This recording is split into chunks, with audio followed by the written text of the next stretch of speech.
Hello the internet and welcome back to the live stream. It is Saturday the 27th of April 2019 and can you see why I'm excited? Can you see this excitement in my eyes and in my voice? I'm quivering.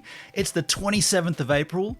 I am live today for 27 minutes. That's my 27th stream. It's all coincided with the date. I didn't plan it. It just happened. I gotta say, this is probably the last time this will happen. Like realistically speaking, there's only 30 days, 31 days in a month. Next week, it'll bump past that, 28 days. I love it when this stuff happens. You know me and numbers, my whole channel's based around numbers, gives a minute, numbers this, numbers that. When they all coincide, I feel great. It makes a little warm spot in my heart. You know what else makes a warm spot in my heart? The chat. I want to go back up there and say good morning to Edie Murphy. She was in the chat first, I believe. Tim Arksgrog was up there quite early. He didn't know whether to wake up and go for a jog or go back to sleep. Interesting. On a cooler autumn morning, I would probably be going back to sleep. Looking further down, Hamish Ferguson's in the house. G'day, Hamish. How you going, man? Randomness Ella. Hello. T Aviation 68. G'day, T Aviation. I don't know that username. Are you new here? Thanks for jumping in, dude. Shyla Rose. Good morning, Shyla. Edie Murphy's back. Yes, this is awesome. Thanks, guys, for jumping in nice and early. Let us bring up the chat and let's see if it works this week. Fingers crossed it doesn't stay stuck. We've had a lot of tech issues. Cross my fingers and hope that it doesn't mess up on this one because I'm excited. We have an interesting topic of discussion to get into in a little while, but we will get there. I want to just engage the chat for a while. I feel like we've got time on these streams now. We've got a lot more time in. And yeah, Tim, you should have grabbed the coffee. 27 minutes, dude. You'll have a time to do that in a second when we run Outdoor Man with a Van. But I just like this more relaxed vibe now. In those earlier streams, I was like, got to get to the point, got to get to the got to hammer out these messages, got to get to this, got to get to that. Whereas now I feel like I can just kind of sit back, have a sip of water. You guys can talk amongst yourselves for a while. We can discuss my new haircut. Did you see this? Huh? Actually, you probably can't see it. This is a Claudia Gaga special, and it's coming up on the daily vlog. She cuts hair like a hairdresser cuts hair, but she's not a hairdresser. She's just my niece. But she loves to... Actually, I don't know if she loves it, but I love that she does it. And then we took a swim. It's all coming up on the daily vlog. I'll tell you what, though. Before we go any further, should we catch up with Outdoor Man with the Van? You've seen that my nephew and niece have been down here, Poopsie, Baxter, and Claudia. Actually, you know what I can do first? I just want to pump this out. In the chat, I just posted a message. Now, that message goes to a live stream from Pockmorn. Pockmorn being Baxter's channel. Now, Baxter had me guest, and I'm using the term guest, but in actual fact, I was doing the hard work for Baxter. I'm still controlling his channel while he's too young. He turns 13 in November, and then I'll hand that channel off to him. So we did a live stream right here on Pockmorn on Wednesday nights, and he kind of guested me, and I kind of let him go for it. And it was fun. If you didn't see it, it's in the stream. It's in the chat right now. But watch it after this stream. Don't cut off here. Come back later, go through the chat and find it. It's a link. You can click it. And yeah, Baxter's doing really well. Pockmorn's doing really well. I appreciate those guys that came in from my community tab. I put up a post alerting you to that stream, and a lot of you guys came over, and that made Pockmorn, Baxter, that made him really happy. So I appreciate that. Edie Murphy, yeah, you were up there. Hey, g'day, Pete R. Good morning. How are you, buddy?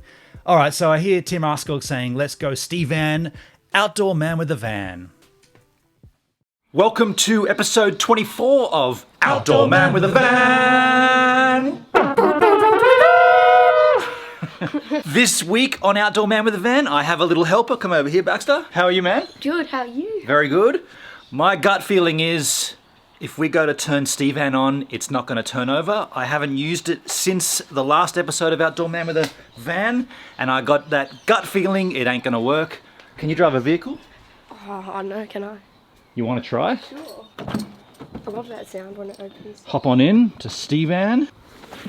Okay, you grab this key and I'll swing around on the passenger seat and I'll tell you what to do. I don't have much hope this is even going to start, so therefore it's pretty safe. And also, it's an automatic, so it's not like it can roll away. So pop the key in. Where does it go in? Say that again. I'll go see. Where does it go in?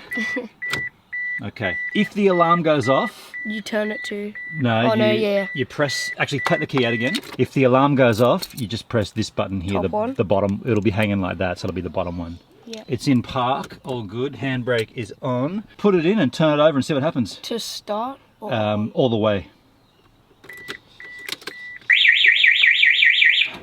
Okay. Good work. It's all off. Okay. Yeah. That's kind of what I thought would It's like happen. a movie sound effect. All right, probably not kill it anymore. Take the key out. That's kind of what I thought would happen. I didn't really want that to happen, but the sooner we get dual battery in Stevan, the sooner we can avoid that happening. In the meantime, do you want to crawl over and see what the back's like? Sure, I don't think I've been here. So while Baxter's in the comfort of Stevan enjoying the relaxation, I'm going to think about how I can resolve this battery issue, and you guys can go back to the live stream.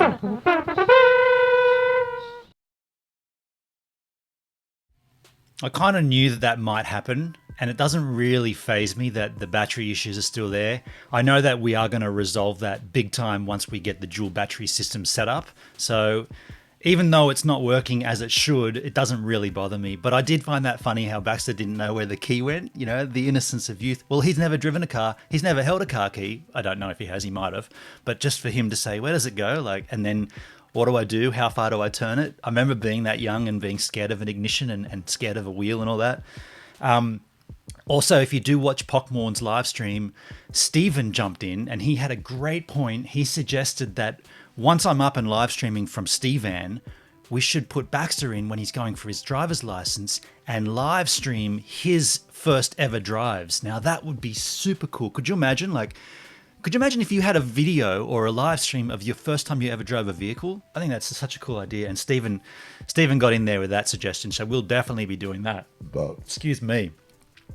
Now, before we get into the topic of discussion, let's just see how the chat's going. It's pretty quiet in there right now. Did everybody duck off for a coffee while Outdoor Man with a Van was rolling? Nice cut, Edie Murphy says. I'm assuming that's about my haircut. Thank you. Thank you very much. Edie Murphy then said, yay, Pockmorn. Okay, so maybe the chat might have frozen or everyone's disappeared. That could be a thing too. Not going to deny that. Either way, I'm used to streaming with issues, so I'm just going to roll on and we'll continue. I wanted to bring up a comment I got this week from a giver. Hamish Ferguson says hi, so the chat is still rolling. Hamish, thanks for sticking around, dude. Appreciate you being there, man. What a great guy Hamish and his brother Angus are. I love you two. Beautiful people, beautiful givers. Speaking of beautiful givers, check this comment out. Now, this is what YouTube... This is what's bad about YouTube, and this is what's good about YouTube. Tim says we're all being good viewers and watching Outdoor Man with a Van. Okay, nice. Thanks, man. Okay, I appreciate that. And Pete R was hard-boiling eggs. How long do you hard-boil those for? 6 minutes? I've heard 3 minutes for the soft core, and I've heard 6 minutes for the hardcore. Edie's still here. Edie, you should be working, but I appreciate you sticking around. Hey, I want to show you this comment. Check this out. So this person made this comment on my channel on a video, and it says, can somebody slap that guy? It's the second worst video in history. The worst ever was his video of version 1 mask. Now he's referring to this HJKB snorkel mask that I reviewed, and I made a follow-up review for the K2, which is a version 2. And Rick Powers, in all his beautiful glory, someone with no content, someone just with a nameless, faceless troll account, jumps in and sledges me. And I kind of like these comments, you know, this is what the game is on YouTube. So what I did was I replied with, thanks for dropping by with your thoughts, Rick. Cheers, mate. Now that is just me kind of mellowing the situation, presenting, you know, just not a war. Like I'm not retaliating back. I'm just saying, hey man, thanks for stopping by. I understand you didn't like it. Thanks for saying that. You're entitled to your opinion. That's the beauty of this platform. Speak your mind, dude. And he did. And I said, cheers, mate. And then this is how this has flipped over. This is brilliant. And I got to hand this to Rick. Check what he wrote back. He wrote, can somebody slap me, as in himself? You responded to a jerk, himself, like a professional. I was in the middle of a really bad day, mate. This, I mean, when you can acknowledge you've done something wrong, right? When you know you've messed up and you can come back and you can accept that you're in the wrong and someone else has done something right by you and come back like Rick did, that deserved, I actually hearted that and I pinned it, and then I said back to him, Rick, the very fact you came back and made this update acknowledging you messed up shows me you're not a jerk at all. I wish there were more people here on YouTube like you that can own up when you mess up. Thank you. And I think that's really important to acknowledge when someone does something right. You know, you can mess up. Everybody messes up from time to time. Everybody makes mistakes. Everybody comes out and does something wrong. Everybody does something that might be looked upon as nefarious on their channel, maybe a little bit dubious. We know people in our own community who mess up and do crazy things. But when you can come back and you can say, look, hands down, did something wrong. You acted like a professional. You came in, you explained. Well, I didn't have to explain anything. I just retaliated in a professional manner. Then he comes back and says, thank you. And I think that is the beauty of YouTube. You can turn a nameless, faceless troll into someone who accepts themselves. I think that's beautiful. Pete R says he's here as hard boiling eggs. Sorry, I'm just catching up on the chats. 12 minutes. 12 minutes for a hard boiled egg? Goodness gracious me. And then 1 minute full boil, let it sit for 12 minutes. Gotcha. Michael says he was worried I was going to refer to one of his comments. No, dude, you've got some good comments too, and you're not like, you're someone that comes in like, what I would love to have is people coming back and explaining themselves. Like if you come in and go, you're a complete tool, this and that, explain it. Don't just come in and blast it. Explain it and have a discussion. That's what these live streams are for anyway. Tim Arkscrog says, Benon, do you want to show my comment about Jim Jeffries on Conan's channel? We could do that. Yeah, you did have a pretty nasty dig at him, but we can do that and then you can explain it in the chat. But before we get there, let's actually hit the topic of discussion for today. So what I want to talk about briefly, I don't think it's a huge discussion point, but I want to hear from the chat, see what you guys think. When a news outlet doesn't include the name of the perpetrator or the suspected criminal. What do they call them? You're innocent until proven guilty. What's the word? Allegedly, the alleged criminal. When they come out and they talk about these stories, but they don't mention the name of the person. Let's have a quick look at Philly D from Philip DeFranco Show, whatever he calls himself these days. He's king for this. Like, he makes a point of this, not mentioning anybody's names. Now, when the New Zealand tragedy happened, when the shoot-up happened in the mosques, he came out and put his point very, very clearly. Like, we're going to talk about this, but we're not going to give this man any credit at all. We're not going to highlight him at all. Now, I just want to show you, I just want to play what Philly D says on his channel. So let's just cue this in here. This is him explaining why he doesn't give anyone any names, any people's names. I really do want to talk about what happened in New Zealand on Friday. You know, this past Friday we didn't have a regular Philip DeFranco show. We had a live stream, and over the weekend I was thinking of how I would cover this. You know, we already have a policy on this show where we don't show the faces or the names of these mass shooters, these monsters who very much seem like they want to be in the limelight. And when you look at this mass shooting in New Zealand, it feels like every part of this monster's plan was to make this a viral shooting. It was a mass shooting that was live streamed with a small community trying to make sure that they downloaded and helped spread the video with social media posts attached to it, a whole manifesto attached to it. He even says a massive YouTuber's name in hopes that the news media will run with that name and it will spread everywhere. And it happened. The shooter wanted to go viral. The shooter wanted to divide and get the attention, to the point there's even news today that he plans on representing himself. So I'm going to just cut it there, because I think what in my mind, what happens when Philly and anyone else does this on the news, and you might have a different experience, and that's completely cool. Like, you can have your own experience. All I do is go somewhere else if I want to find that information, I'll go somewhere else to get it. Now, isn't that counterintuitive to what a news outlet is? The news outlet is to deliver the news in an unbiased fashion, factual, evidential, and hopefully on time and like up to date. So all we heard from Phil, or we heard it from other people first, but what we heard basically was there was an Australian guy who was in New Zealand who shot up a bunch of mosques. Now, I'm an Australian. I know plenty of Australians that go to New Zealand. I know plenty of people that might fit that narrative, right? Just saying, I know people that might fit that narrative. In my mind, I was like, well, aren't you going to tell us who it is so we can at least narrow it down that it's not someone in my circle of friends or someone in an extended circle? That's a very extreme reasoning. Let me bring the chat back up. That's a very extreme reasoning because that was a local example. I think we have,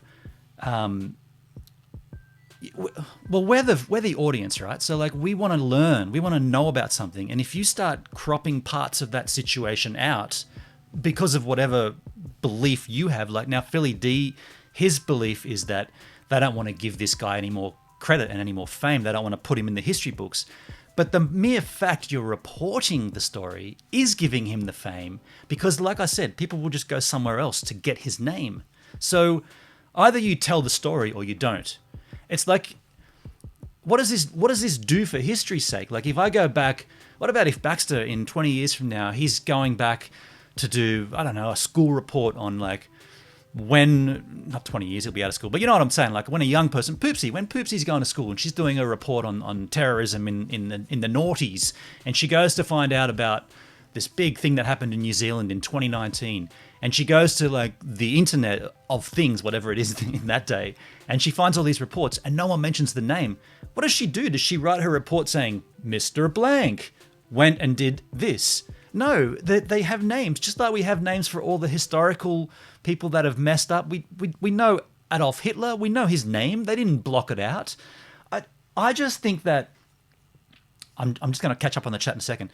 I just think that if you hide something, why explain anything unless you're going to explain the whole thing? And from Philly's point of view, he doesn't want to give any more fame to the dude. Well, then don't report it at all. Don't give it any more airtime. Don't mention anything about it. Accept the fact that we, as the public, are coming to you as a news outlet to learn about what happened. Don't cut and paste what you think we should learn. Let us decide what we want to learn. That's my main thing. Let us decide what we want to learn. You just present the facts. You're not the authority here. You're just the catalyst, or you're just the delivery method. You're not the authority, man. Like, and no matter how big a platform Philly D has, he is never the authority. He is just delivering. Sure, it's his content. He can deliver it how he wishes. But the moment he takes part of it and doesn't explain it or doesn't show it or doesn't tell it, half of his audience, not everybody, people like me, will go somewhere else to get that information, and that's a click off from him. I'm just saying, I know it might be a little bit forceful there, but that's my opinion on that. Let's just catch up on the chat to see what you guys were saying. Pete R says he's taken to reacting like I do. You taught me it is actually Akaido. Akaido. Sounds like a Japanese anime cartoon. Akaido! Not meeting force with force, just getting out of the way. Yeah, okay, so you're referring back to my comment. So the chat's moving a little slow. That's okay. Cool. I see what you're saying. Yeah, I've kind of taught you with my comment replies how to react. Good. Thanks, Pete. I'm happy that I have instilled that in someone else. And yeah, sorry, I just missed that comment. That's Tim's one about Jim Jeffries. Sure, Tim, we can bring that up. If you don't want to push, don't give them anything to push against. Happy Lux, g'day new. G'day new. Happy Lux is new here. G'day Happy Lux. So, okay, let's just read Tim's comment there. He says local newspapers in Melbourne up until the late 60s used to list the name, age, address, and occupation of people caught by the police for offences such as theft, assault, and worse. You know what, man? That's not such a bad idea. That would then... Actually, I'm in two minds of that, because you do risk having a trial by social media then, and you don't want that. You want the lawmakers and the process to happen, but you also don't want to censor. It's not censoring, is it? Because the way Philly does it is that he says, we don't want to give this guy any more praise or any more accolades. And sorry, dude, if you don't want to do that, don't say a damn thing about it. Just walk away from it. Maybe put a comment saying we're not going to discuss New Zealand because we don't want to give this guy any more props. See, that's where you come up against a stone, because you're a news outlet, so you're discussing the news. Okay, Eddie Murphy says a mission isn't accurate journalism; it's also biased. Well, yeah, totally. It's not accurate journalism. Okay, Pete R says, and this is the beauty of opinions. Pete now disagrees with me on this point. I see your point, but in this extreme case, I thought it was a good move to not give the guy any notoriety. I understand what their goal is. Yeah, I completely understand their goal. I don't think the method of doing that is worthy here. And the idea of it being an extreme case, I would argue that all news is extreme. Like all news reports to some varying degree have a consequence attached to it. Now this one was huge, right? Like a mass shooting in a mosque. It's huge. Like, I mean, like in Australia, we had a mass shooting back in, what was it, 1991 or 1992, Port Arthur. And to be completely fair, I'm stumbling on his name now. Can you believe this? What was his name? Martin Bryant. So we like, what difference does it make that I know that dude's name? He's locked up in a prison now for the whole of his life, but I know his name, Martin Bryant. What difference does it make that I know that? It doesn't make a difference at all. The guy's still a tool and he's still locked up. It doesn't make any difference to me at all. It's just that now I know the story, which is why I go to the news to get the story. If we didn't want to know, we wouldn't watch. Okay, hey, Patrick Murphy, he's in for the first time. He's from Ireland. Patrick, we're just discussing what happens and why news outlets hide or exclude the names of people that are alleged to have done certain crimes. That's what we're discussing right now. And Edie Murphy says she doesn't feel Philly D is the Washington Post. This is very, very true. He's not the Washington Post, but you could argue that he is the Washington Post online. Maybe, he's definitely got a huge audience. Exactly, Tim. Just by talking about the act is giving the guy notoriety. The name doesn't matter. It's exactly right. 100% right. Like, what about that girl? What was that girl's name that went missing? Not missing. She got bludgeoned to death up in Cairns. These are all Australian or local. New Zealand's not really Australia, but what was that girl that... See, there was a big campaign to find the killer, which they have never found, but they gave her name out. What was it again? I can't remember. See, it's almost irrelevant that we know their name. It doesn't change anything, but you can make an opinion. You can conclude things in your head if you have all the facts. If you only have sections of the facts, you can't really put the whole picture together. And that's why I keep saying, that's why we go to the news. We read the news. This is the old school newspaper. We read the news because we want to learn about it. And if you don't give it all to us, we can't learn. Tim's, yeah, okay, Patrick Murphy. Okay, I can see where the chat is going. We have a deep thoughts on this in Ireland, and it's suck over here. You only get the real news. And it sucks over here.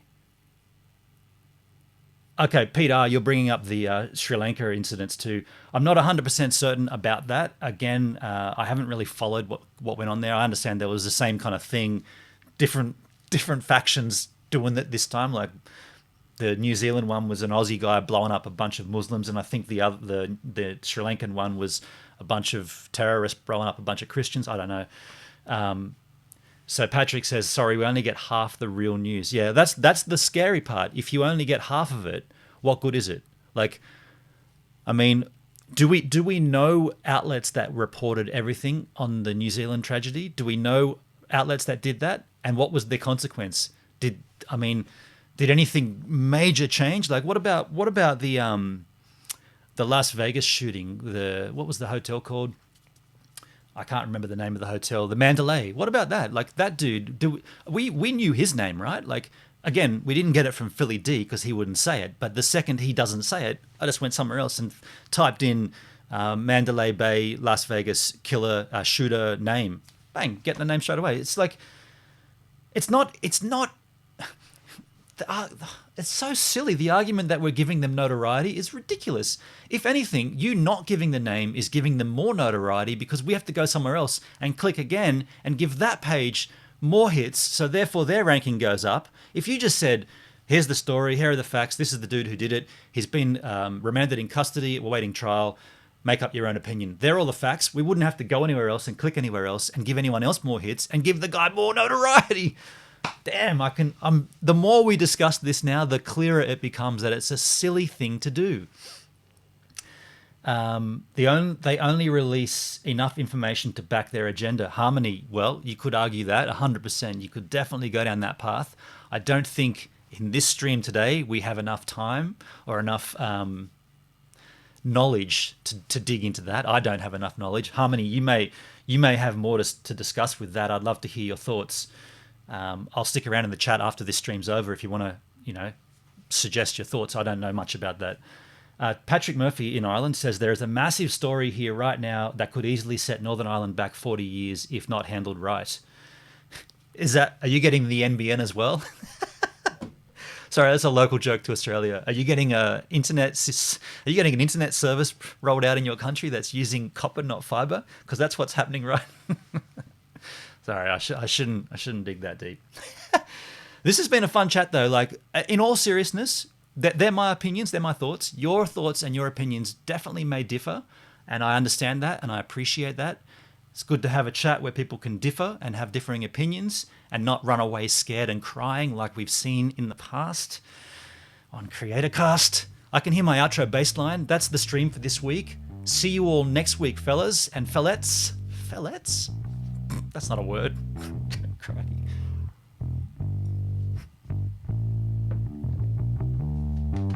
I like this outro bass line. My bass. Oh, that's we're out of time.